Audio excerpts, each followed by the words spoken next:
les jeunes connaissent dans leur entourage des gens qui fument les joints et des drogues douces, quoi. Mais au niveau des drogues dures, je connais absolument personne, mais c'est vrai qu'au niveau du cannabis, je connais énormément de gens. La plupart des jeunes que je fréquente fument du cannabis, même si moi je n'en prends pas pour des raisons personnelles. C'est vrai que ça devient vraiment banal dans mon entourage en tout cas. J'en connais qui en abusent énormément et qui n'arrivent plus à faire les choses du quotidien comme il le faudrait. Mais sinon, je connais beaucoup de gens qui font tout à fait consciemment et je crois que ça peut se faire. Plein de gens qui fument un joint de temps en temps. Et puis tous les gens qui boivent de l'alcool, c'est des drogués aussi. Si on étend le hashish à la drogue, moi je pense pas que c'est une drogue, c'est l'abus qui devient une drogue.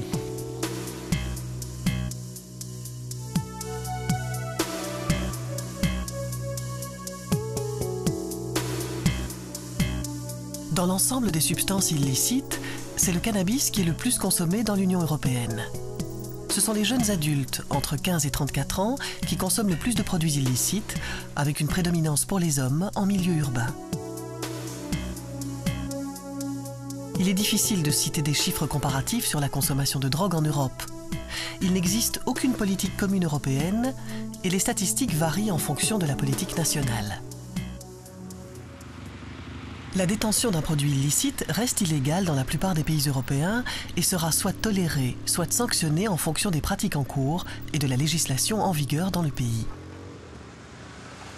Pour certains, les politiques basées sur la prohibition ne règlent rien, puisque le marché noir européen est largement et constamment approvisionné.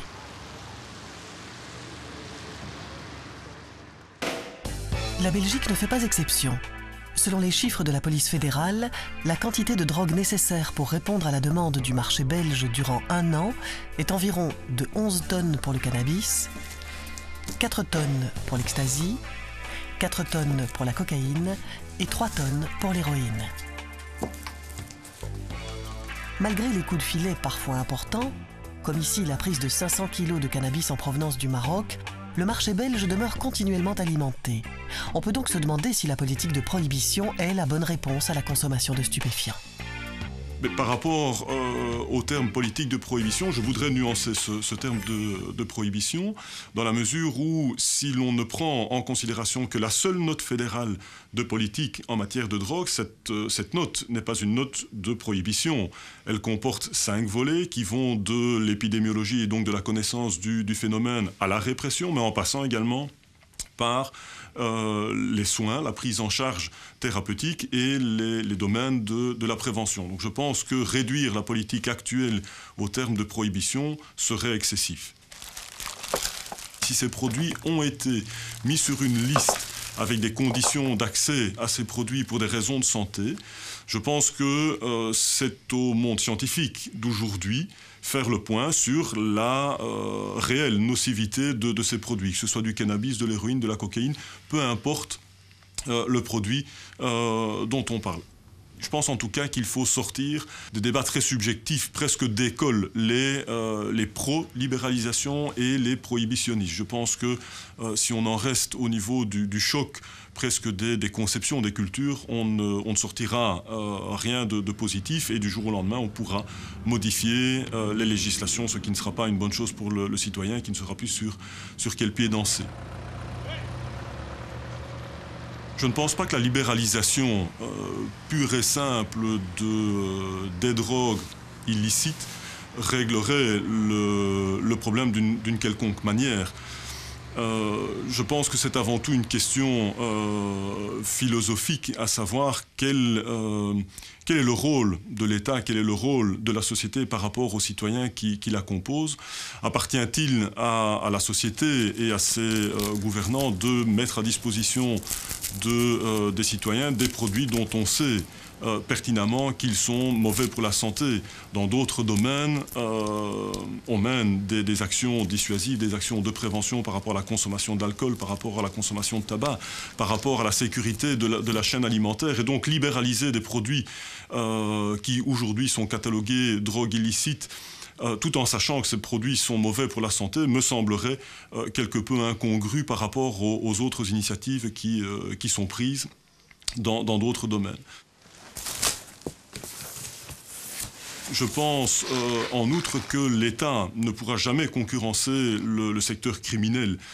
Si ce secteur criminel devait demain être confronté à une libéralisation et donc à une fourniture des produits aujourd'hui illicites par l'État, s'engagera dans une lutte soit sur le prix des produits, soit sur ce que je vais appeler la qualité. Le marché de la drogue n'a pas toujours eu l'importance actuelle en Europe. Certains policiers ont connu l'époque où le trafic était rare et doivent constater que celui-ci s'est fort développé. Il faut savoir que j'ai commencé ma carrière dans la police au début des années 60 à Scotland Yard. À cette époque-là, bien entendu, il n'y avait pratiquement pas de problème de stupéfiants. Et c'était vers le début des années 70 que ça a commencé à toucher les grandes villes européennes, notamment au moment du fameux French Connection, trafic d'héroïne, qui était destiné pour l'essentiel aux États-Unis. Ensuite, pendant les 20 années en fait, qui suivaient, le phénomène s'est développé en Europe de manière fulgurante, presque je dirais. Parce qu'on est passé d'une situation où il y avait pratiquement rien, et on arrive à saturation actuellement. Donc, en termes de développement de société, c'est pas grand-chose, 30 ans. Alors moi, j'ai vu, bien entendu, que souvent la police est en première ligne pour traiter un problème qui, pour moi en tout cas, est essentiellement un problème social. Je suis comme beaucoup de gens de ma profession aujourd'hui qui s'estiment que d'abord ils ont assez à faire sans s'occuper d'un problème qui est essentiellement social, et ils trouvent que si on pouvait alléger en quelque sorte les conséquences de ce phénomène, ça aiderait énormément dans le domaine de la sécurité dans les grandes villes, et ça aiderait aussi en libérant les ressources essentielles de la police pour traiter des problèmes qui sont réellement plus graves. D'où mon attitude depuis assez longtemps d'ailleurs. Moi, la première fois que j'avais indiqué mes sentiments dans une conférence de la police à Londres sur la drogue, j'étais critiqué par beaucoup de gens, et même au niveau gouvernemental. Et qu'est-ce que je vois aujourd'hui? Je vois aujourd'hui que finalement, la plupart de mes collègues maintenant arrivent à la même idée que moi, qu'il faut au moins dépénaliser et, si possible, aller dans le sens d'une attitude plus libérale, bien entendu. Il faut pouvoir faire la distinction entre les réseaux mafieux qui alimentent le marché noir et le consommateur. La prise de drogue peut être occasionnelle. C'est le cas de Yves, qui est très absorbé par son métier de cadre dans une grosse entreprise et qui consomme de temps en temps des stupéfiants. Mon rythme de consommation est de 3 à 4 fois par mois, environ, où j'achète par gramme de cocaïne. Et ça représente financièrement 200 € par mois. Non, il y a vraiment une séparation totale entre la semaine professionnelle où je consomme rien, je bois même pas d'alcool, je fume pas de cigarettes, je fume pas de drogue en particulier, et le week-end où, avec des amis, dans le cadre d'une fête, j'aime bien utiliser des substances qui permettent une évasion. La journée, je ressens aucun besoin de consommer ça. C'est vraiment spécifique à des consommations ludiques de soirées, de discothèques, d'amusement. Si on se dit je gère, bien sûr qu'on gère, mais il faut de temps en temps se remettre en question. Et je crois que personne ne sait vraiment gérer. C'est un peu le même problème que l'alcool. Est-ce qu'on gère vraiment la consommation d'alcool ou la consommation de cigarettes? On s'en aperçoit quand on essaye de se dresser une ligne de conduite et qu'on la respecte. Et si on ne la respecte pas, c'est que d'une certaine manière, on n'arrive pas à gérer. J'espère, dès que j'aurai décidé de plus en prendre, que ça ne me posera pas de problème. je pense, je suis toxicomane aux yeux de certaines personnes. Et aux yeux des personnes plus habituées qui ont été dedans de manière beaucoup plus sérieuse, je ne crois pas que je puisse me définir comme toxicomane. Donc ça dépend évidemment au regard de qui. Au regard de la police, je suis un toxicomane sûrement.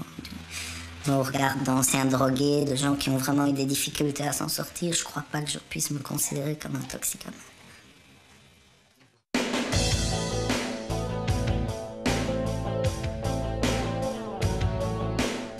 Les Pays-Bas constituent l'un des pays européens pionniers en matière de libéralisation des drogues.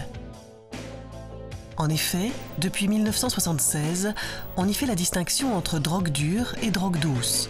Les drogues douces, comme le hashish et le cannabis, sont en vente libre dans les coffee shops. Après 30 ans d'expérience, différentes études ont constaté que cette politique n'a pas favorisé l'accroissement de la consommation de stupéfiants. Nederland behoort tot de laagste drugsgebruikers in Europa. Onder het gemiddelde zitten wij.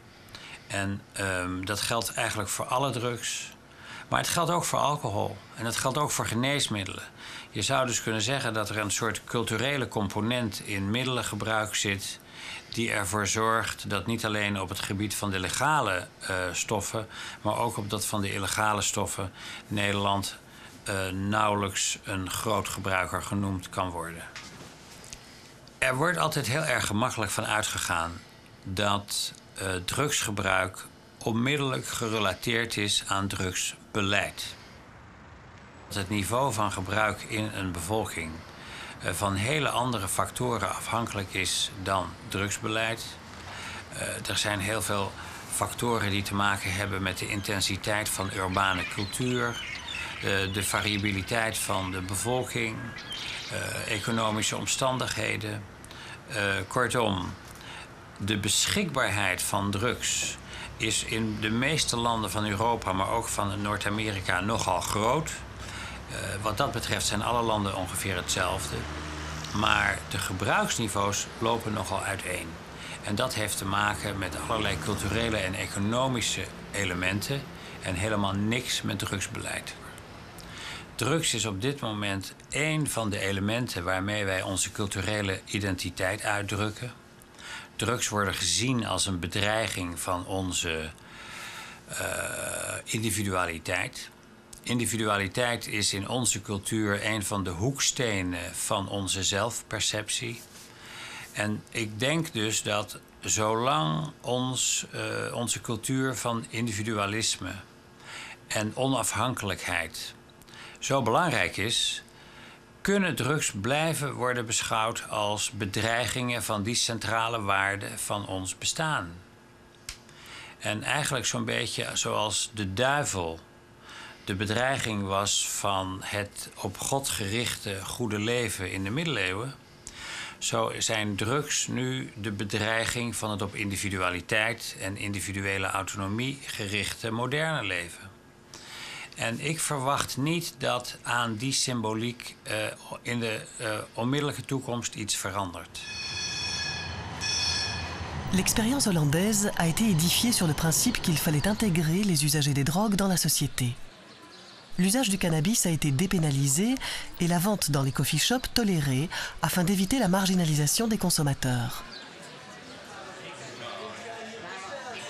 Cette démarche isolée dans cette partie de l'Europe est fortement critiquée par les pays voisins. Laxisme, tourisme de la drogue, plaque tournante de la mafia, les reproches sont nombreux. Il est vrai que cette expérience des coffee shops repose sur de nombreuses ambiguïtés, comme par exemple le fait que l'établissement doit lui-même acheter ses produits au marché noir. Alles wat te maken heeft met de inkoop, de kweek, de handel, is verboden. Het enige wat getolereerd wordt, en dat moeten de mensen goed begrijpen, is dat er in bepaalde openbare gelegenheden, zoals deze, consumentenhoeveelheden tot aan 5 gram verkocht mogen worden. Maar natuurlijk, net zo goed als dat ik mijn bier inkoop en mijn frisdrank, koop ik ook mijn cannabis in. Er zijn 2 bronnen. De nederwiet, de Hollandse cannabis, de wiet, die komt, ik schat, voor 90% bij thuiskwekers vandaan. Dat zijn mensen zoals u en ik, die een kamertje met planten hebben staan. En die komen 1 keer in de 3 maanden met hun oogst lopen ze de coffeeshops af of iemand dat wil kopen. En dat gaat dan om hoeveelheden tussen de 500 gram en 3 kilo en misschien wel meer. De hash wordt uiteraard dit land ingesmokkeld door andere groeperingen. We zien bijvoorbeeld dat vlak na de zomer er weer heel veel goede Marokkaanse hash in Nederland is. Maar het wordt volgens mij voornamelijk opgekocht door Nederlanders. Geen kwaliteitscontrole. Nee, dat kan niet, want dat kan alleen maar bij legale producten. We in Nederland te maken hebben met een echte consumentenmarkt, anders dan in andere landen, waar immers de aanbieder de kwaliteit en de prijs bepaalt, is dat in Nederland dus helemaal niet meer het geval.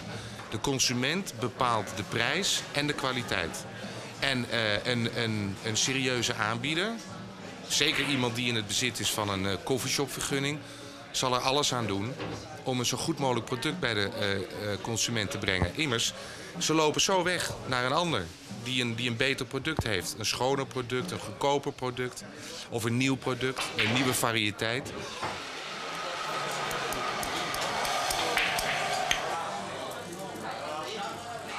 Probeer nu eerst dat tolerante beleid ten aanzien van cannabis, ten aanzien van hennep door te drukken.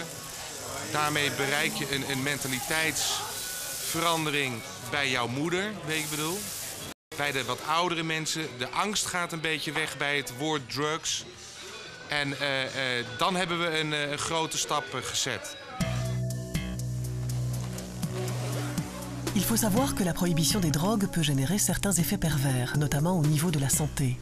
En effet, la fabrication clandestine et la vente au marché noir empêchent tout contrôle de qualité du produit. De plus, cela facilite les manipulations douteuses des substances dans un but purement lucratif. Les résultats sont catastrophiques, car le plus souvent ce n'est pas la drogue en elle-même qui provoque les accidents, mais le ou les produits utilisés par le dealer pour couper la drogue afin de pouvoir en vendre plus. Dans certains pays européens, le monde associatif lié à la santé a réagi en mettant en place une politique de réduction des risques. Celle-ci consiste à mettre à la disposition des consommateurs une série de services dont le test de la qualité du produit. Malheureusement, ces pratiques sont illégales. Les associations offrant ce service au public se mettent donc hors la loi. C'est le cas de Médecins du Monde en France.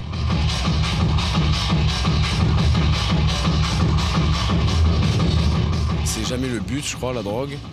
Et voilà, c'est peut-être un moyen pour certains de s'amuser et tout. Je pense qu'il y a certaines personnes qui prennent certains produits de façon récréative et positive.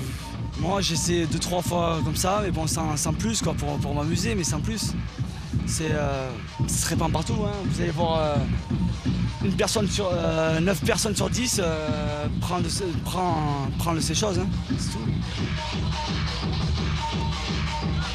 L'action de Médecins du Monde s'inscrit dans une politique de réduction des risques. Il ne s'agit plus de réprimer les usagers de drogue, mais bien d'en faire des partenaires de la prévention d'accidents. Ce discours s'adresse à des usagers et à des non-usagers, mais on est clairement là dans une démarche un peu plus globale de prenez soin de vous, vous avez accès à des informations et soyez acteurs des consommations que vous effectuez. D'accord ? Donc c'est pleinement une démarche de responsabilisation. Il est évident qu'il n'y a pas de bonne drogue. Ça, c'est un mot qui, effectivement, correspond à quelque chose chez eux. Tout produit consommé va engendrer sur le métabolisme un certain nombre d'effets. C'est bien évidemment que j'ai toujours considéré qu'un usager informé, c'est un usager qui allait réduire les risques. Ils sont quand même sensibles à leur capital santé, quoi qu'on en pense, quoi qu'on en dise. Qu'effectivement, je pense que si on veut les rendre responsables, il faut les informer correctement. Et même si on voit effectivement des gens qui vont peut-être, pendant un certain nombre de temps, virer vers une période d'abus de substances, ça leur permet de mieux se positionner quant à la prise de risque. Et effectivement, il n'est pas rare qu'en discutant avec des usagers, je les aide à mettre le doigt sur des sentiments, des ressentiments, des malaises ou des bien-être qu'ils ressentaient. Mais à partir du moment où c'est parler, c'est échanger avec quelqu'un qui est investi d'être un professionnel, ça leur permet parfois de passer à autre chose ou de réenvisager le comportement qu'ils entretenaient avec les substances. La plupart des usagers de produits psychotropes ont une connaissance limitée du produit et de ses effets. Afin de mieux informer le consommateur, Médecins du Monde pratique la reconnaissance présomptive des produits, la RPP. Celle-ci se pratique généralement au plus fort de la rêve, c'est-à-dire la nuit, dans une camionnette aménagée. Tu veux tester quoi? Ecstasy, Esprit. D'accord, on commence par l'Ecstasy. En gros, donc si tu as testé, tu sais que j'en prends une toute petite partie du comprimé. Hop là, C'est suite à la demande du consommateur que ce test est réalisé. La RPP consiste à verser une goutte de réactif sur un échantillon du produit et permet par observation de la réaction d'avoir un aperçu de la composition chimique de celui-ci. Tout petit peu de dépôt peut-être. Voilà, en gros il a viré effectivement dans les premières secondes et c'est là que c'est lisible. Hein. Il a viré vers violet-noir. La couleur caractéristique des comprimés type Ecstasy. D'accord. Ce qu'on observe en discutant avec l'usager, c'est qu'ils sont sensibles donc à l'intérêt de ce dispositif et surtout c'est en les rencontrant lors de l'opération qu'on va pouvoir discuter au plus près des réalités de leur pratique. Ce qui bien évidemment permet de véhiculer un certain nombre d'informations de réduction des risques et les aide à parfois éviter certains mélanges. Parfois, carrément, ça leur évite de consommer le produit car ce n'était pas initialement la molécule qu'ils souhaitaient consommer. Et d'autre part, c'est une source de connaissances pour nous aussi, en ce sens que c'est aussi avec cet outil qu'on s'imprègne un peu des us et coutumes, des rumeurs et des produits qui circulent dans ces manifestations. Ce qu'on sait aussi, ça vous tu as dû le remarquer, c'est effectivement tu prends l'Ecstasy au niveau du foie ou de l'estomac, en général c'est un produit que les usagers disent sentir. Et c'est l'illustration vraiment que c'est hépatotoxique. Tu le verras, excusez-moi, c'est un point de détail, mais tu regardes la couleur de tes urines 24 heures après, mon pote, c'est du caramel. Et il s'est quand même passé quelque chose. Et ça, c'est l'illustration que c'est dur à métaboliser. Oui, c'est un toxique pour le foie. Ah, c'est un pur toxique et c'est visible que ça soit un toxique, hein, c'est évident. Hein. Après, bon, pour le cerveau, c'est moins clair, mais il semblerait que de toute façon, mélanger les prods et abuser des prods, ça ne pourra avoir que des effets délétères sur le cerveau. Faut pas se leurrer une seule seconde. Voilà. J'ai fait des conneries, je sais maintenant quelles sont mes limites. Toi tu dis ça, mais imagine ton voisin, et je te le souhaite pas, ton voisin qui est pas un teufeur du tout, qui connaît pas le milieu, il te regarde, tu prends un tasse, le mec il te regarderait, il te dirait mais lui il est dans l'abus, il prend des risques fous. Il joue à la roulette russe. Ouais. Après tu me parles à moi, effectivement tu vas consommer un tasse, tu me dis ouais ça régule, je fais pas d'abus, je régule. De mon point de vue c'est entendable. Du sien de ton voisin c'est pas entendable du tout. T'es un gros excessif pour lui. T'es un drogué, excuse-moi. T'as quand même une chance sur deux d'être un drogué quand même. Oui. Hein. À défaut d'être drogué, un truc qui est sûr, c'est que tu es usagé. Oui. Au cas où le premier testing ne donne pas une bonne lecture du produit, celui-ci est transmis dans un deuxième véhicule transformé en laboratoire, où se pratique la chromatographie sur couche mince. Il s'agit d'une analyse plus approfondie du produit, opérée par différenciation des molécules constituant le stupéfiant. Ce test est extrêmement précieux quand on sait que la plupart des consommateurs absorbent leurs produits sans savoir exactement de quoi il est constitué. À ce moment-là, si l'usager ne rencontre pas le produit qu'il attendait, s'il n'obtient pas les effets qu'il attendait, il peut être pris de panique. Éventuellement, s'il est psychologiquement fragile à ce moment-là, il peut être surpris tout simplement. L'effet peut être un petit peu trop durable, ça peut lui poser des questions. Il peut ne pas avoir d'effet tout d'abord, et l'effet se révéler au bout de 4 à 5 heures. À ce moment-là, pensant que le comprimé était faiblement dosé, il en aura déjà pris 1, puis 2, puis 3. Et au moment où les effets vont se développer, ils vont être vraiment hors d'échelle par rapport à ce à quoi il s'attendait. La prohibition empêche tout contrôle de qualité du produit, contrôle qui pourtant éviterait la majorité des accidents. En France, en dépit des lois qui l'interdisent, Médecins du Monde pratiquent ces tests qui sont élémentaires.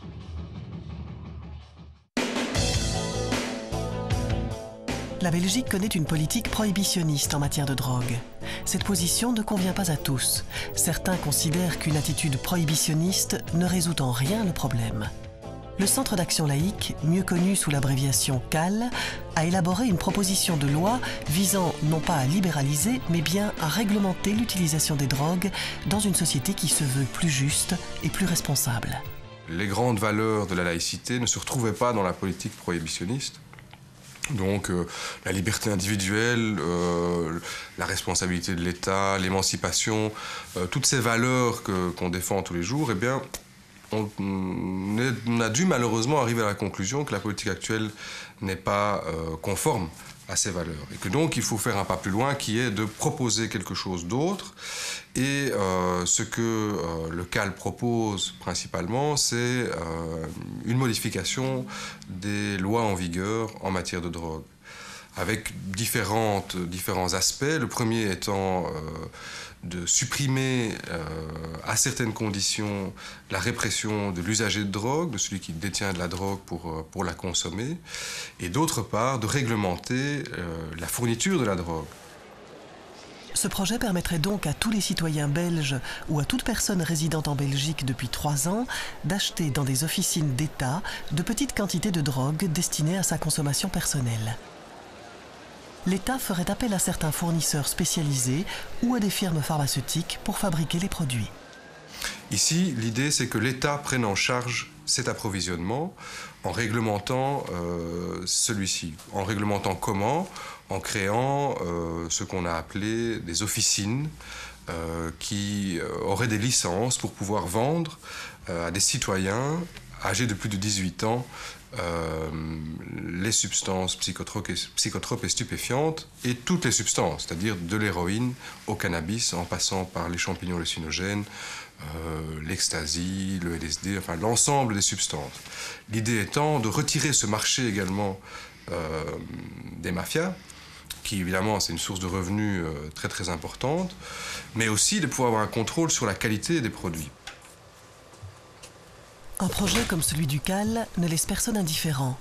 Nous avons fait un micro-trottoir dans les rues de Bruxelles afin de recueillir des réactions sur le vif. Nous avons invité Christophe Marchand dans notre studio pour lui montrer le résultat de ce sondage. Je pense que c'est à chacun de prendre ses responsabilités. Par rapport à ça, ça ne va pas changer grand-chose. Je veux dire, les gens qui en prennent de toute façon, qu'il y ait une loi ou pas. Et c'est pas une bonne idée parce qu'il y a vraiment des drogues qui sont beaucoup plus nocives dès le premier instant, alors qu'il y a des drogues douces quand même. Si ça peut amener quelque chose, étant donné, je pense qu'on ne peut pas éliminer la drogue d'un coup, ça peut avoir un petit effet. Disons que je serais assez réservé, mais peut-être pas tout à fait contre. Justement, la porte ouverte à des jeunes qui pourraient utiliser ces drogues comme ceci et comme cela sans vraiment avoir une barrière et qui permet effectivement de tomber dans des drogues beaucoup plus dures aussi. J'estime qu'en prenant des drogues faciles, on détricote ou bien on met la main dans l'engrenage et on continue pour prendre des histoires plus graves. Et alors bon, on devient esclave du système. Il y a des drogues douces quand même quand on parle du café. Apparemment, la proposition du CAL génère auprès de certaines personnes quelques inquiétudes qui ne laissent pas indifférent notre invité. J'aime bien l'expression drogue facile de ce monsieur parce que on peut avoir l'impression qu'au départ la proposition du Centre d'action laïque est une proposition de donner de la drogue comme ça, mais c'est pas le cas du tout. C'est pas la drogue facile. C'est pas ça. Il faut sortir ça de la tête. L'objectif n'est pas de la drogue facile. L'objectif c'est la drogue réglementée et pas la drogue. Actuellement, on pourrait dire que c'est la drogue facile, c'est-à-dire qu'on va dans la rue, qu'on l'achète comme ça et que on n'a aucun contrôle, qu'on ne sait pas ce qui se passe. Non, c'est la drogue difficile. C'est la drogue réglementée. C'est maintenant établi que la politique des drogues n'a pas d'influence sur la consommation dans une population donnée et que de toute façon les gens consomment ou ne consomment pas mais que ça n'a pas d'influence par rapport à la politique qui est menée et c'est toujours le même exemple qui est repris de la politique des coffee shops aux Pays-Bas qui n'a pas entraîné l'augmentation de la consommation de cannabis, à la limite que du contraire. Et c'est pas une bonne idée parce qu'il y a vraiment des drogues qui sont beaucoup plus nocives. Une consommation, c'est un ensemble d'éléments qui mènent quelqu'un à consommer des éléments sociaux, des éléments personnels et alors un produit. Évidemment, c'est pas parce qu'on prend une seule fois de l'ecstasy ou de l'héroïne qu'on est directement dépendant de cette drogue. Ça vient petit à petit, c'est pas immédiatement nocif. Une chose qui est très importante aussi, c'est quand cette mère de famille dit oui mais ça va être la porte ouverte à la consommation par mes enfants parce qu'on enlève la barrière. Alors il n'est pas question d'enlever la barrière ou de mettre une barrière. La question est de poser un interdit différemment, que ce ne soit pas réglé par la loi pénale, mais évidemment que ce soit réglé par d'autres mécanismes d'interdits sociaux, d'interdits familiaux, d'interdits scolaires. Mais il n'est pas question d'enlever toute barrière, ce n'est pas ça l'objet, c'est simplement de dire que la barrière pénale est inadéquate parce que le pénal, c'est vraiment pour régler les comportements les plus graves et pas pour régler un comportement individuel de consommation. Cette proposition se situerait dans le cadre d'une expérience de santé publique. On considère que c'est une expérience qui devrait durer 6 ans, qu'après les 6 ans, on ferait un peu le point et on verrait ce que ça a donné et on verrait si l'expérience est concluante. Et aussi, dans le cas d'une expérience, il faut toujours la possibilité de pouvoir la stopper si jamais c'est un échec et que c'est constaté directement. Et dans la proposition, il y a des organes qui sont un organe qui est créé, qui est composé de personnalités du monde médical, scientifique, pharmaceutique, qui doivent donner leur avis et qui peuvent alors proposer au ministre de la Santé publique, à un moment donné, d'arrêter l'expérience si c'est un fiasco. L'utilisation de stupéfiants est devenue courante dans notre société. Les réponses légales basées sur la prohibition et la répression ne donnent pas de résultats probants et engendrent pas mal de problèmes annexes. Il apparaît urgent de réfléchir et de repenser un système qui serait mieux adapté à la réalité de notre société.